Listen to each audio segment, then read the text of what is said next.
I heard an automobile dealer complaining the other day on our CNBC, and he said, you know, I used to get this credit for everything, this one, and now I can't get it anymore. That's good. It's because he was getting all this lousy credit that we have the kind of problems we've had. We were living in a bubble. And so it's going to be changed. Now, I would conclude just by saying that, as you all, or most of you know, Grand Valley is very near and dear to my heart, and something that I spent thousands of hours on. And to come back here and see what Don Lubbers did, and now President Haas, to take that opportunity and turn it into a great institution, shows what you can do. Because when we started Grand Valley, Michigan was in one of its automobile depressions. Everyone said there's no chance to get anything new started. Look at the times we're in. How can you even talk about starting a new university, et cetera, et cetera? Well, there were some of us that didn't believe that, and look what's happened. So I think, in a way, we have the same situation today. This kind of a problem gives this state, this university, a chance to be in leadership and where the world is going to go as we come out of this. And that means some entirely different things than we went in with. And you all are aware of some of those. But if we could get Grand Valley started in the middle of one of Michigan's worst recessions, you can do anything if you get organized and have the people and the desire. So I think Michigan's going to come out of this as one of the leadership states, believe it or not. And I would say not 10 years from now, but sometime much sooner than that, hopefully by the time we celebrate our 50th. So I want to thank you all for inviting me here. I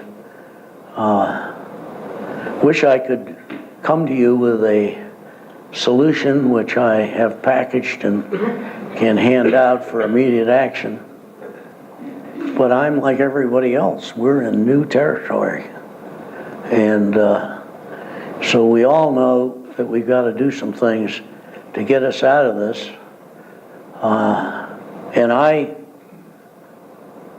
come back to Grand Rapids, which I know has had some tougher times, but it sure doesn't look like it around here.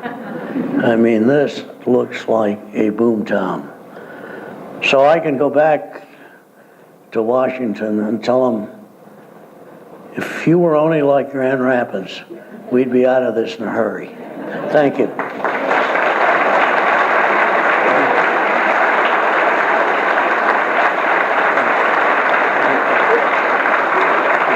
going to open up for a few questions. If you could try to repeat the question. All right. Go ahead. Yeah, go ahead. We have time for just a few questions. As you can imagine, there's a great deal of demand for Bill's time. And he's gracious, but we can't in good conscience keep him too long. So just a few questions, please. Yes, sir. Yes. Yeah, please stand. I'm J.C. Nice guy. Bill, Talk loud. You're talking to an old man. Talk loud, please. all right. You said we can't stay in this mess forever. In the last Great Depression, it said that World War II brought us out. What's likely to be the trigger or the stimulus that will bring us out this time around? The question is, what's going to bring us out of this? That the last time we didn't really get out of the Depression until 10 years later, when World War II really got it. Well, what is going to bring us out of it is that we learned a lot from that. You know, we have unemployment insurance, and we have deposit insurance, and we've got all kinds of things to help us from going down as far as they went down. But what's going to bring us out of it is people who can restore confidence in the system. There is no credit, and credit, I think, comes from credo, which means trust. There is no credit because there is no trust. And because people don't know, they're not going to do anything. So what we have to do is build disclosure, build a new system in which the private sector can work. And I just say, I started a book 3 years ago, and the title was, "The Free Market Needs an H of a Lot of Government Supervision." And my deregulator friends were appalled. And I took it to some of the economists, and they said, we thought you were one of us, and now look what you're doing. But I wish I'd finished the book, because it would have been very timely for what we have now. And we have to go back and retool government so what it does helps the private sector.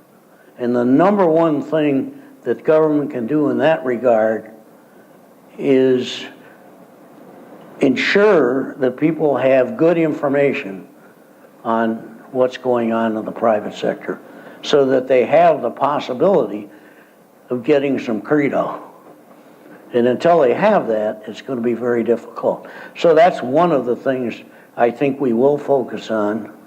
The other thing, I was talking with Lumbers last night, we thought we might cook up a system to put Prozac and Viagra in the drinking water.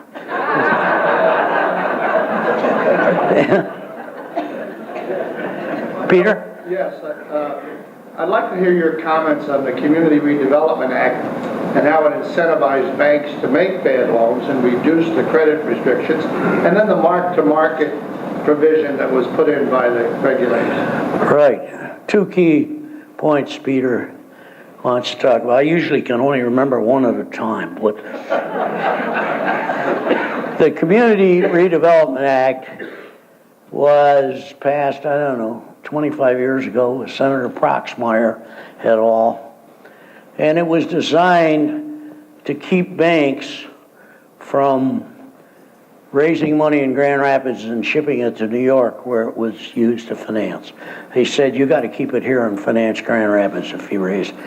That became, through the normal political transition, a do-good act requiring the banks to do good for the community. And one of the ways that you could do good was increase home ownership. And you may remember the current president in his State of the Union proudly saying that he had raised home ownership from 68% to 76% or something. And a lot of that was done because the regulators told the banks that we will give you a better rating if you will see that these kind of people get financing for their homes. So part of the reason that this subprime took off was simply an old act that said, you got to help finance. But remember this, that the financing of this subprime was essentially done outside of the banking system. It was done through these SIVs, these off-balance sheet, Citibank had an SIV, which packages these securitizations. They had $85 billion in it, and you couldn't find it anywhere in their statements or anything because they didn't own it, they just ran it. It was a fraud, if you want to know. And who did that? Well, the chairman of the executive committee there was the former Secretary of the Treasury. And so, there were a lot of parts, but the community redevelopment was part of it.